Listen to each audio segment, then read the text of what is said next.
Hey everyone, and welcome back to the channel.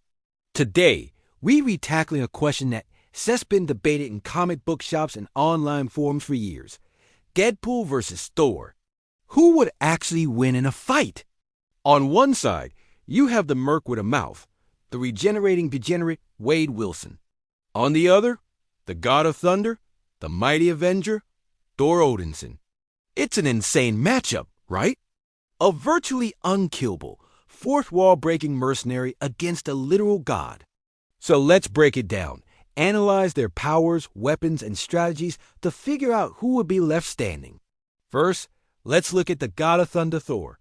We're talking about a powerhouse of the Marvel Universe. His strength is off the charts, easily in the top tier. He can lift planets, shatter mountains, and go toe-to-toe with beings like the Hulk and Thanos. His durability is just as insane. He can survive the core of a star, withstand planet-destroying blasts, and take punches from the strongest beings in the cosmos without flinching. Plus, he's got millennia of combat experience, having fought in countless wars across the 9 realms. And then there's his iconic weapon, Mjolnir, or more recently, Stormbreaker. Mjolnir isn't just a hammer. It allows him to fly, control the weather, summon lightning of cosmic proportions, open portals, and absorb energy. And it's magically enchanted, so only those deemed worthy can even lift it.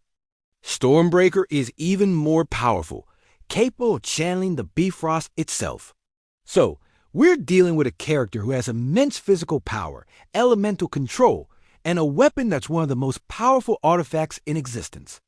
On paper, this seems like an impossible fight for anyone, let alone a mortal man. But Deadpool is no ordinary mortal man.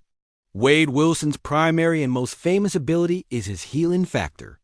It's one of the most extreme regenerative abilities in all of comics. It was derived from Wolverine's, but it's been shown to be even more potent. Deadpool can regenerate from almost any injury.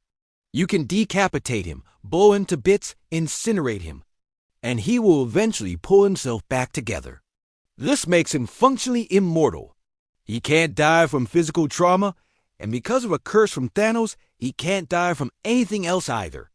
So right off the bat, Thor's usual method of hitting things really hard until they stop moving isn't going to work as a permanent solution.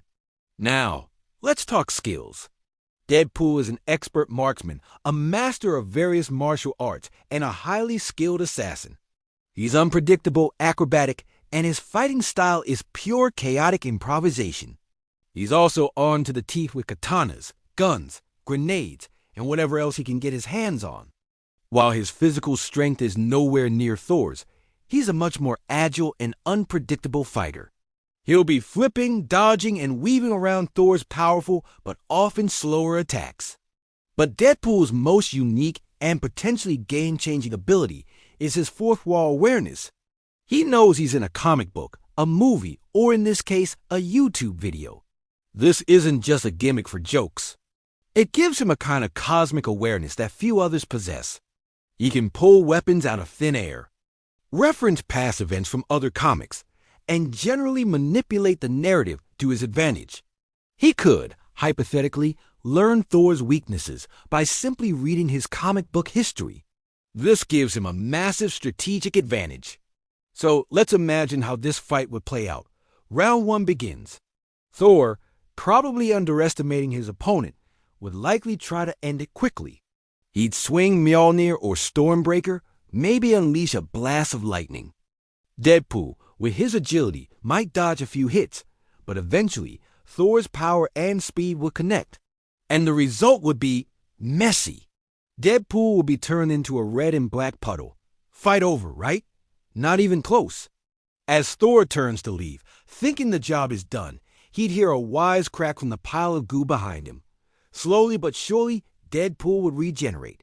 This would likely confuse and annoy Thor. He'd attack again, perhaps more brutally this time, scattering Deadpool's atoms across the battlefield. But again, Deadpool would come back. This cycle would repeat. Thor's frustration would grow with every regeneration, while Deadpool would be cracking jokes the entire time, getting under the god's skin. This psychological warfare is one of Deadpool's greatest weapons. He can infuriate even the most composed heroes, and Thor, while noble, is known for his hothead temper. This is where the fight gets interesting. Can Deadpool actually hurt Thor? With his standard gear, probably not. His bullets and swords would likely just bounce off the Asgardian skin. But Deadpool is incredibly resourceful. He's known for acquiring ridiculously powerful weapons. In the comics, he's wielded Infinity Stones, a symbiote, and even a carbonadium sword that can negate healing factors. If he knew he was going up against Thor, there's no telling what kind of cosmic MacGuffin he might show up with. Let's consider a famous storyline. Deadpool kills the Marvel Universe. In that story, Deadpool systematically eliminates every hero and villain. How did he beat Thor? He didn't overpower him. He used his intelligence and trickery. He found Pym particles, enlarged Mjolnir as Thor threw it, and crushed him with his own hammer. It was a clever outside-the-box solution, which is exactly how Deadpool operates. He doesn't play by the rules of a fair fight. So, while Thor wins in every physical category: strength, durability, raw power, he's fighting a battle he fundamentally cannot win in the traditional sense. He cannot permanently put Deadpool down. Deadpool, on the other hand, just needs one perfect opportunity, one clever trick, one piece of narrative-breaking nonsense to incapacitate Thor. Could Deadpool lift Mjolnir? Absolutely not. He is the definition of unworthy. But he wouldn't need to. He'd find another way. He might trick Thor into throwing it into a black hole, or maybe he'd get his hands on some Asgardian magic, or tech to counter. Thor, his fourth wall awareness is the ultimate wild card. He could literally say, "Hey, writer, how about you make Thor trip on a banana peel?" And it might just happen. So who is the winner? If we're talking about a straight-up sanctioned fight with standard equipment, Thor would incapacitate Deadpool over and over again, making him the technical winner of the encounter. Deadpool simply lacks the firepower to seriously harm a being like Thor. But in a war of attrition, in the long run, Deadpool has the advantage. He is a problem that brute force cannot solve. He would eventually, through sheer annoyance, psychological manipulation, and breaking the rules of reality, find a way to take Thor out of the fight. It's a battle between a god of power and a god of chaos. Thor has the power to win the battle 1,000 times, but Deadpool has the immortality and narrative control to win the war just once. For that reason, I'm going to have to give the ultimate long-term victory to Deadpool. It wouldn't be pretty, it wouldn't be honorable, but Wade Wilson would eventually find a way to come out on top, probably with a hilarious quip as he does it. What do you guys think? Is Thor's power just too much for Wade to handle?